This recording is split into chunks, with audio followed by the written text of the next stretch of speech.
A continuación, damos paso a la mesa de mantenimiento en el sector de la aviación. Contamos con don Eduardo Serradilla Echarri, gerente de Servicios Aerotécnicos Insulares SATI, Grupo Vinter. Con don Jesús... Vayan subiendo.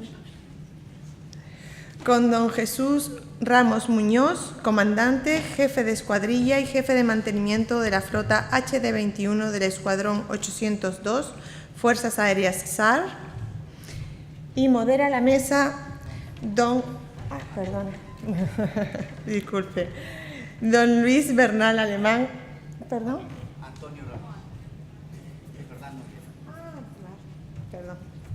Don Antonio Ramos Núñez, jefe de mantenimiento del grado de instalaciones, experiencia en mejora de las instalaciones para pruebas de Airbus A400M. Modera la mesa don Esteban Lantos, director de laboratorios Dr. Lantos. Disculpa su asistencia, don Luis Bernal Alemán, por un problema de última hora. Recordarles que tomamos un par de minutos para la presentación de sus entidades y les pedimos que por favor hablen cerca del micrófono para la grabación. Muchas gracias. Bien, propongo entonces que comencemos con las presentaciones individuales. Antonio. Vale. Bueno, yo soy Antonio Ramos, trabajo en Grado de Instalaciones, una empresa que se dedica sobre todo al mantenimiento del sector hotelero, en la parte de climatización, aire acondicionado, bomba, sector recuperación térmica y producción. Y mi experiencia es sobre todo la extrapolación de mi experiencia anterior en Airbus, trabajando como técnico de mantenimiento y puesta en marcha de las estaciones de carga de combustible por punta de ala. Tenía 2 estaciones de prueba en Airbus y bueno, nos las encontramos en estado para ponerlas en marcha de nuevo, y hubo que hacer una remodelación de todo el sistema y atendiendo los planes de mantenimiento que nos dictaba la dirección de mantenimiento, ¿no? Eduardo. Buenos días, soy Eduardo Serradilla, ingeniero aeronáutica y aeroespacial. Y mi carrera profesional se ha desarrollado durante 28 años en el mantenimiento de la flota de Vinter, y actualmente dirijo Servicios Aerotécnicos Insulares, que es un centro de mantenimiento autorizado, y nos dedicamos a mantenimiento de aeronaves y componente de aviación. También estoy implicado en un proyecto de formación del que supongo que luego se hablará. Muchas gracias.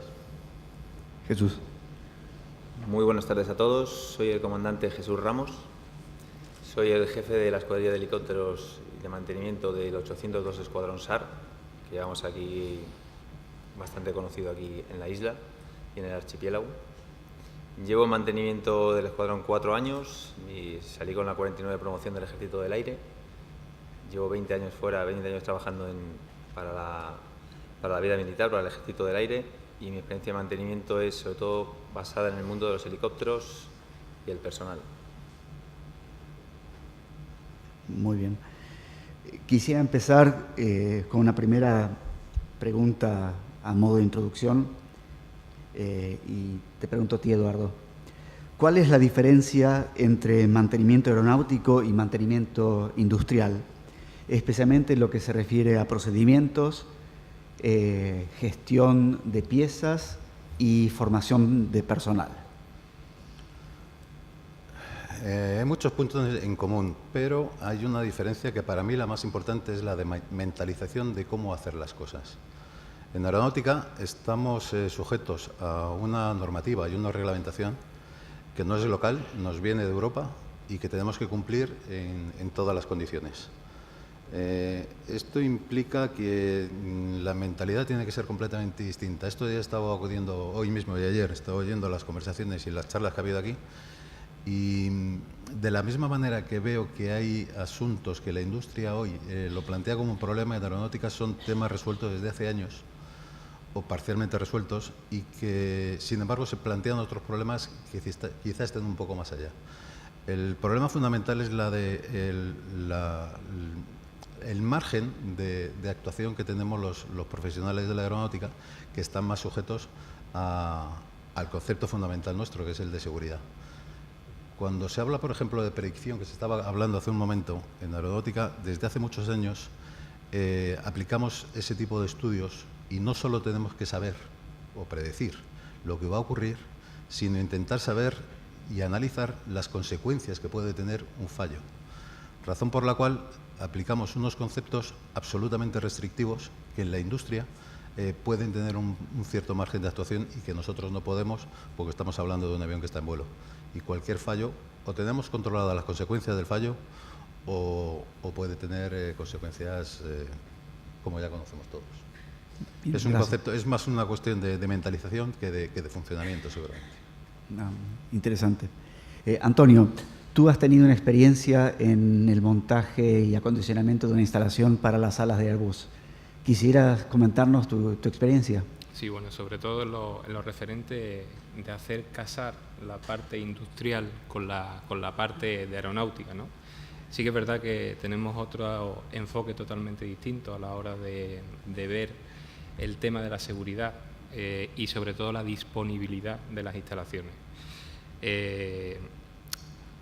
Lo que prima, sobre todo en la parte de construcción en cadenas de montaje, donde los tiempos de respuesta y toda lo que es la planificación del montaje viene de forma muy rígida, no podemos permitirnos tener lo que se llaman outage, la parte de equipos fuera de servicio.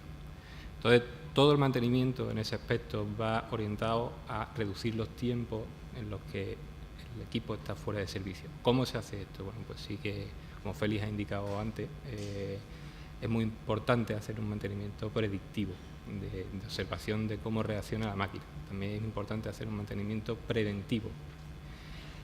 El correctivo casi lo sacamos de contexto, porque no podemos permitir que una máquina quede fuera de servicio, en cuyo caso debemos prever procedimientos que permitan cierta redundancia de esos equipos que son críticos y que en las tareas críticas nos puedan producir un retraso importante que al final se traduce en coste. La industria aeronáutica mueve muchísimos millones y juega con la vida de la gente. Un retraso de este tipo que afecte sobre todo a la seguridad de una pieza que no está disponible o que no se le han hecho los controles oportunos, eso es algo inconcebible. Entonces, sí que es verdad, como dice Eduardo, tenemos que hacer casar la parte de seguridad aeronáutica con la parte de disponibilidad industrial de los sistemas que intervienen en las pruebas, sobre todo en pruebas de seguridad de los equipos finalmente destinados a la aviación. Muy bien. Y en ese orden de cosas, Jesús, tú has estado en una campaña en Afganistán. Sí. Con máquinas que tenían que tener una misión. ¿Cómo enfocaron el mantenimiento en campaña donde no hay talleres fijos y donde no se cuenta con toda la infraestructura normal? Pues realmente al final se enfocan las cosas con mucha disciplina en todo lo que son procedimientos, cumpliendo siempre la premisa de la seguridad. Como ha dicho Eduardo, como ha dicho mi compañero Antonio, es fundamental en la industria aeronáutica la seguridad, prima por encima de todo, y con mucha imaginación. O sea, en un entorno en el que no hay un taller al uso, en el que el mantenimiento de las piezas y el abastecimiento de las piezas no es el que podemos tener en un territorio controlado, lo que prima muchas veces es la imaginación, los apoyos que tengas externos de otras unidades, otras personas ajenas a la que es tu unidad de mantenimiento. Y es una forma de trabajar muy gratificante y muy extenuante. Nosotros, cuando estábamos en Afganistán, teníamos 3 helicópteros. El tanto por ciento de operatividad para estar en el territorio afgano era de las 3 máquinas por encima del 80%, 2 máquinas, que es lo que usábamos nosotros para volar, por encima del 95%, y una máquina siempre la teníamos operativa.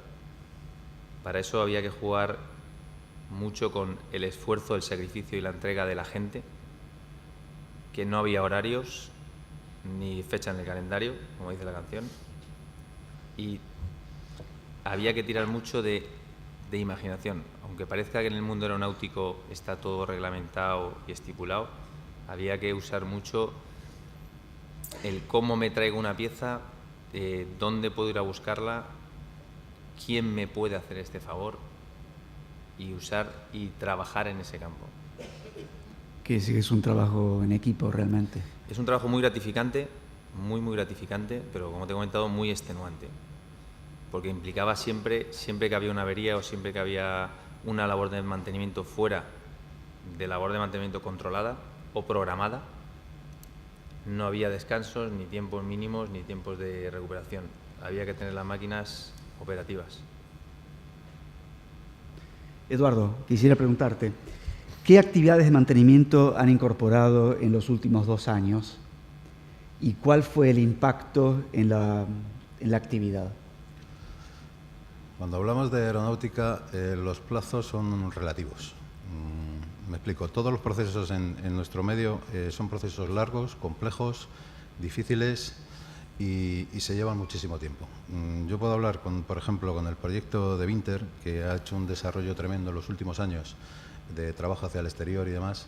Es un trabajo que se comenzó a finales de los 90 y que está empezando a dar sus frutos. Es decir, llevamos ya más de 15 años trabajando en el desarrollo de las actividades que se están haciendo ahora, cambiando prácticamente de un 95% de trabajo en mantenimiento dedicado a la flota de Winter, flota local, a prácticamente tener una facturación del 80% al exterior. Esto implica muchos aspectos que hay que modificar y cambiar. Cuando se empezó con el proyecto en el que yo estaba muy metido, vimos que la base industrial en Canarias no tenía el suficiente volumen para apoyar el proyecto en el que nos estábamos metiendo, con lo cual hubo que apoyar a agentes externos y, por nuestra parte, montar sistemas nuevos que pudieran apoyar ese desarrollo. Todavía estamos en eso y está complicado. Sí es cierto que se están actualizando tanto las flotas como las formas de actuar y se están creando directamente nuevas empresas. De hecho, Servicios Aerotécnicos Insulares, que es la que yo he dirigido y dirijo durante los 7 últimos años, tenía el objetivo de apoyar ese desarrollo. De la misma forma que ahora mismo se están montando 2 empresas más, una que es una lástima que no haya podido venir Luis Bernal, porque les podría explicar muy bien en qué consiste, porque es una empresa muy novedosa de tecnología absolutamente punta para el diseño y fabricación de componentes aeronáuticos. Yo también estoy metido en un proyecto de formación porque la necesidad de personal formado no es solo local, es internacional. Todavía no estamos funcionando y nos están llamando compañías de fuera pidiendo personal formado. Todos estos procesos son muy largos. Tengan en cuenta que para un técnico en un mantenimiento industrial con una formación profesional y una experiencia se va soltando poco a poco. En el mundo aeronáutico no, estamos sujetos a certificaciones. A título de ejemplo, en una organización de mantenimiento hay una serie de cargos que son los responsables de llevar adelante el tema. Que los operadores, las compañías, tienen la potestad de proponer, pero no de nombrar. Esto significa que para que un señor sea gerente, para que un señor sea director de calidad o para que un señor sea responsable de mantenimiento, además de cumplir con unos mínimos establecidos por la reglamentación europea, debe demostrar unas capacidades no a la compañía, sino a las autoridades aeronáuticas, concretamente a la Agencia Europea de Seguridad Aérea. Y a través de la Agencia Española de Seguridad Aérea se consiguen ese tipo de aprobaciones. Como digo, son procesos muy largos y complicados y no cualquiera puede acceder a según qué posiciones. También a título de ejemplo, cuando una empresa propone a un señor con mucha capacitación, mucha experiencia, mucha formación para ocupar un cargo de gerente, lo primero que pide la autoridad es comprobar que ese señor tiene la independencia económica para poder garantizar que puede actuar en el mantenimiento y decidir dónde se gasta el dinero, en qué componentes, en qué personal o en qué formación. Quiere decir que todos estos procesos son muy largos, se llevan años y, bueno, digamos que se van haciendo poco a poco. En un futuro se continuará en esta línea y esperamos que Canarias se convierta, como yo creo que ya es, una referencia tecnológica, no solo para las flotas que se utilizan aquí, sino para flotas externas. Se ha hablado de Airbus, se está hablando con ellos, se habla con Boeing. Son fabricantes ya de altísimo nivel y que están en este momento hablando con Vinter para el desarrollo de componentes y elementos suyos. Ese es el planteamiento que hay ahora mismo. ¿Cuándo se conseguirá eso? Pues no lo sabemos, pero esperamos que no se nos vaya mucho del tiempo y que podamos ser una referencia internacional en este tipo de cosas. Lo seremos, seguro. Antonio, ¿quieres agregar algo? Bueno, como dice Eduardo, sí que es verdad que en la parte aeronáutica se rige más la formación más reglada y con las certificaciones oportunas. La parte industrial, bueno, no tanto, ¿no? Realmente lo que pretendemos es asegurar la disponibilidad de la máquina y cualquier técnico de mantenimiento aceptablemente formado es capaz de llevarlo a cabo. No se necesitan certificaciones de tan alto nivel como en la parte aeronáutica. Pero sí que es verdad que hay que tener muy en mente que lo que demanda el cliente, al fin y al cabo, es el que manda, y sobre todo lo que hablábamos antes en cuestión de seguridad, es la alta disponibilidad de los equipos, lo cual, al fin y al cabo, el mantenimiento tiene que tener técnicos formados que aseguren que eso se va a cumplir, ¿no? Porque al final es dinero. En aeronáutica no existe lo que es riesgo, asumir un riesgo de falla, porque estamos hablando de vidas útiles, de vidas humanas. Entonces, ¿cuál es la estrategia de la industria cuando aparece un primer síntoma que podría indicar una falla potencial? Hablo de estudio de causa raíz, o directamente reemplazar la pieza, o cómo se encara la estrategia. ¿Eduardo o Jesús? Por lo menos a nuestro nivel, cuando se detecta un fallo, por pequeño que sea, si es asumible, dentro de los fallos asumibles siempre hay una pequeña tolerancia, dependiendo si no es un elemento crítico o lo es. En esa pequeña tolerancia se hace un seguimiento exhaustivo que conlleva pruebas hasta que llega un punto en el cual ya no es tolerable y se cambia. Y ante cualquier fallo de cualquier sistema que no sea asumible, se cambia y se reemplaza la pieza. No hay margen al error.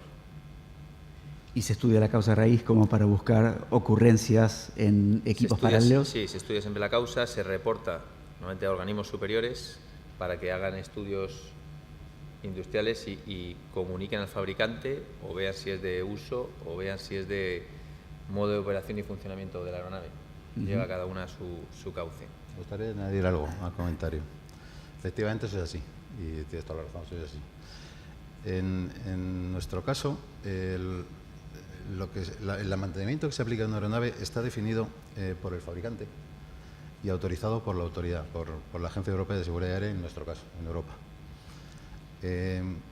Supongo que en industria a veces resulta, aunque se está haciendo, y sé que se está haciendo porque lo conozco, a veces resulta un poco difícil de asimilar el hecho de que en un momento dado se pare un avión para cambiar una pieza que está funcionando perfectamente. Y sin embargo hay que hacerlo, porque la estadística dice que si no se cambia en ese momento puede generar un problema mucho mayor. Eso lo conoce Jesús perfectamente, sí. igual que Antonio. Entonces, esa filosofía de tirar las cosas, entre comillas, aunque funcionen perfectamente, es un tema que en aeronáutica tenemos absolutamente asociado. Entonces, cuando hablamos de costes en aeronáutica, que decíamos antes que cualquier pieza industrial con un costo, por el hecho de llevar un sello que dice material aeronáutico, se encarece un 100 o en ocasiones un 1000%, es precisamente para garantizar la utilidad. Y cuando hablamos de un cojinete que tiene una vida útil de 3.000 horas de utilización, en aeronáutica se le limita a 700, por una cuestión exclusivamente de seguridad. Y con 700 horas hay que cambiarlo, sí o sí. Nosotros en los aviones utilizamos 3 conceptos, 3 unidades: las horas de vuelo, los ciclos y el calendario. Y en esos 3 conceptos es en lo que se basa el mantenimiento que se le debe dar a una aeronave, que está personalizada por aeronave, digamos por número de serie y por matrícula. Y ese es el que hay que hacer. Ese mantenimiento, como digo, está basado en unas aprobaciones y demás, en unas certificaciones, y hay que cumplirlo sí o sí. Sí es cierto que se actualiza en función de la utilización del aparato. Eso ocurre en todos los aparatos, sí, y lo conoce Jesús perfectamente. Ocurre en todos los modelos. Siempre se cumple el calendario, se intenta ajustar para cumplir por horas y calendario a la vez, para no perder esas horas de vuelo, que es realmente la operatividad o la productividad de la aeronave, o sea, la hora de vuelo. Antonio, Bueno, ¿cómo? a título de cifras voy a dar un par de cifras, que me gustan. En este momento, si alguien entra en Internet y tiene la curiosidad de entrar en algunas páginas, que hay varias, comprobará que probablemente en este momento haya del orden de entre 12 y 14.000 aviones en vuelo. Aviones comerciales, no hablo ni de militares, ni de utilización comercial, ni de helicópteros, digo aviones comerciales. En este momento de hablar de 12, 14.000 aviones volando. Teniendo en cuenta que ese tipo de aeronaves en el mercado, o sea, operativas, puede rondar los 28.000, podemos pensar que hay 14.000 aviones en este momento en el mundo que no están produciendo. Y un porcentaje alto de la responsabilidad de que no estén en vuelo y produciendo es por mantenimiento. De ahí lo que decía Antonio de los costes y la necesidad de operatividad del avión. Era tu curiosidad. Sí, sí. A ver, para ir redondeando, ¿cómo ven ustedes el futuro del mantenimiento aeronáutico? Estamos hablando que China va a necesitar entre 20.000 y 30.000 nuevos pilotos para dentro de 10 años y 100.000 pilotos para dentro de 50 años. Eso dice que vamos a necesitar 5 veces más personas de mantenimiento. Entonces, ¿cómo ven ustedes el futuro del mantenimiento en el mundo? Complicado, muy complicado. Efectivamente, hay un estudio del año 2013 en el que dice que el incremento de aviones en el mundo, estoy hablando siempre de aviación comercial, no de otro tipo de aviación, está estimada en el 3 y pico % y especialmente en Asia, que ronda el 6%, en Europa supera el 3 muy poquito, en África estamos hablando del 5% de incremento de flota mundial para el año 2013. Esto implica de los 20 y tantos mil aviones que están volando ahora a 30 y muchos mil. Evidentemente es un problema a afrontar y además en todos los sentidos, temas logísticos, personal técnico, tripulaciones, apoyo en tierra. Todos los implicados en el tema estamos absolutamente concienciados de la necesidad que hay de tener gente formada. Y el tema de formación es un tema que está a la orden del día y es uno de los problemas fundamentales. Todos sabemos la escasez de pilotos que hay hoy mismo lo hay, y buscar soluciones es complicado. Formar un piloto se puede llevar un tiempo, 1 o 2 años quizá, pero en temas de mantenimiento, la formación de un técnico de mantenimiento no baja en ningún caso de 5, 6, 7 o 8 años.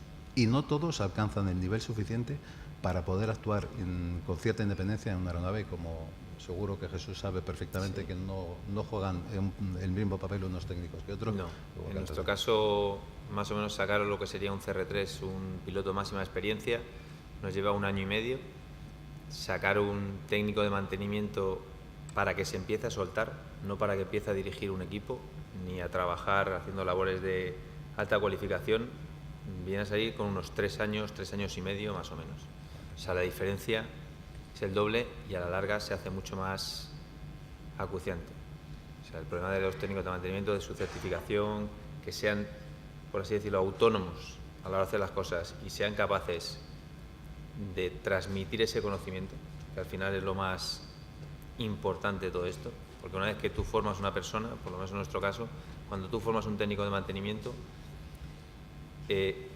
uno de los principales problemas que ves es que en un momento dado se tendrá que jubilar y ese hombre tendrá que ir educando en su conocimiento, que lo da la experiencia, lo da el montaje, el desmontaje, el haberse encontrado problemas. En un caso puede llegar a ser como un doctor recién salido de la facultad, pues si tiene conocimientos, sabe, se maneja entre los libros, pero lo que realmente le da el pozo y lo hace importante y lo hace que tenga un valor es el haber visto a 1.000, 2.000, 3.000 pacientes. Eso es lo que realmente le hace ver en la cara de un paciente que tiene una enfermedad y saber lo que es sin tener que consultar. Ese es el gran valor que en un momento dado tienen los técnicos de mantenimiento, que cuando detectan un ruido, un problema, una fuga, no tienen que estudiarse, aunque lo hacen, tiran siempre de manual, tiran siempre de libro de mantenimiento, pero saben por dónde se tienen que encaminar. No se encuentran ante una página en blanco en la que no saben por dónde va a salir aquello. Muy bien. De todas formas, sí hay un tema curioso. Yo no sé si cuento muchas aventuras, será porque soy muy mayor, pero yo creo que la imagen que hay de un técnico de mantenimiento, de un mecánico, ha cambiado mucho a lo largo de los años. Desde los años 30, 40, que el señor que se dedicaba a esto construía el avión, lo diseñaba, lo volaba, lo hacía todo. Al día de hoy hay una diferencia importante, pero incluso hoy y en muy poco tiempo, la introducción de nuevas tecnologías, sistemas de comunicación, nuevos materiales, está obligando a una actualización permanente del personal. Ya la imagen del mecánico con la gorrilla, el mono y la llave en la mano está dando paso más a la figura de un técnico con una bata blanca, un dispositivo electrónico en la mano y comprobando datos. Esto es un estándar y cada día vamos a más, y el día menos pensado los talleres de mantenimiento serán auténticos laboratorios donde la tecnología estará sobrepasada por todos los lados, porque es lo que hay. Aparte de los aviones modernos, las nuevas configuraciones de avión hacen que el mantenimiento cada vez sea más reducido, se reduzcan las horas necesarias de trabajo, precisamente por el manejo de la información y de las nuevas tecnologías. Sí. Excelente. ¿Algo que quieran agregar, Antonio? No, totalmente de acuerdo con mis compañeros Jesús y Eduardo. Simplemente apuntar que bueno, que hoy en día se tiende sobre todo a los procedimientos de mantenimiento, y sí que es verdad que bueno, que hay que tener técnico preparado, pero sobre todo el técnico que escuche y al margen del procedimiento que le dicte la norma o el plan de mantenimiento que se esté dedicando, que se esté ejecutando en ese momento, sí que es verdad que hay que tener a alguien sobradamente preparado, porque cualquier cosa que se salga de ahí, ¿cómo lo solucionamos? No tenemos tiempo de reacción. Bueno, muchas gracias a ustedes tres. Gracias. Y Gracias a todos. vamos a darles un aplauso.